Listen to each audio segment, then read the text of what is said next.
জমি নিয়ে পারিবারিক ঝামেলা, আইনের সোজা কথায় সমাধান। ধরুন আপনার বাবার রেখে যাওয়া 3 কাঠা জায়গা আছে, কিন্তু হঠাৎ দেখলেন চাচা বলে দিচ্ছে পুরো জমিটাই তাদের। আরেকজন দূর সম্পর্কের আত্মীয় এসে দাবি করছে তার নাকি অংশ আছে। এইদিকে জমির কাগজও পরিষ্কার না, রেকর্ডে ভুল, আর আপনাকে ঘিরে শুরু হয়েছে বড় ধরনের পারিবারিক ঝামেলা। এমন পরিস্থিতিতে অনেকেই বুঝতে পারেন না কাকে মানবেন, কার কথা আইনসঙ্গত, আর সমাধান কি। আইনে জমির মালিকানা প্রমাণের প্রথম ধাপ দলিল যাচাই। সবার আগে নিজের জমির মূল দলিল আছে কিনা দেখুন। যদি মূল দলিল হাতে না থাকে, সাব রেজিস্ট্রি অফিস থেকে সার্টিফাইড কপি সংগ্রহ করুন। এটা না থাকলে ঝামেলা প্রায় অসম্ভব। ধাপ 2, খতিয়ান ঠিক আছে কিনা চেক করুন। জমির মালিকানা প্রমাণের সবচেয়ে গুরুত্বপূর্ণ কাগজ হলো খতিয়ান। যার নামে সর্বশেষ খতিয়ান সাধারণত মালিকানা তারই প্রমাণ হয়। ব্যক্তি যাই দাবি করুক, খতিয়ানের নামটাই আইনে বেশি শক্তিশালী।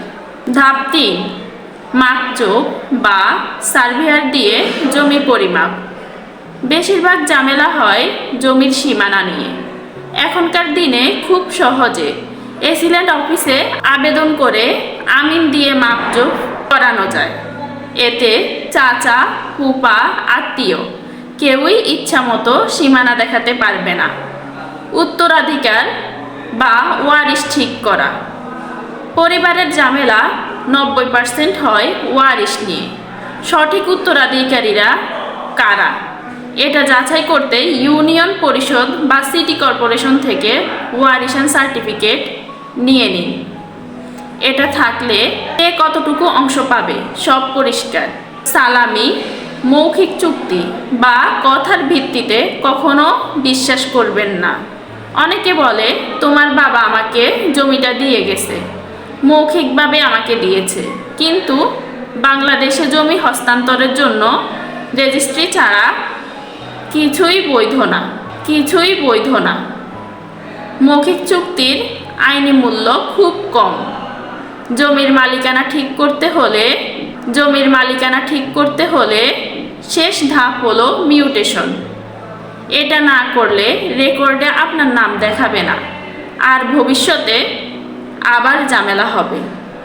বন্ধুরা, জমি নিয়ে ঝামেলা হলে প্রথমে ভয় পাবেন না। দলিল, খতিয়ান, মিউটেশন, এই 3টাই মালিকানা প্রমাণের ত্রিমূর্তি।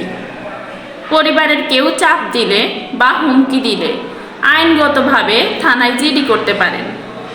প্রয়োজনে সিভিল কোর্টে মামলা করা যায়। আর এমন সমস্যার ভিডিও পেতে ফলো করুন law help BD legal and form service. YouTube থেকে দেখে থাকলে আমাদের চ্যানেলটি সাবস্ক্রাইব করে রাখুন। ধন্যবাদ।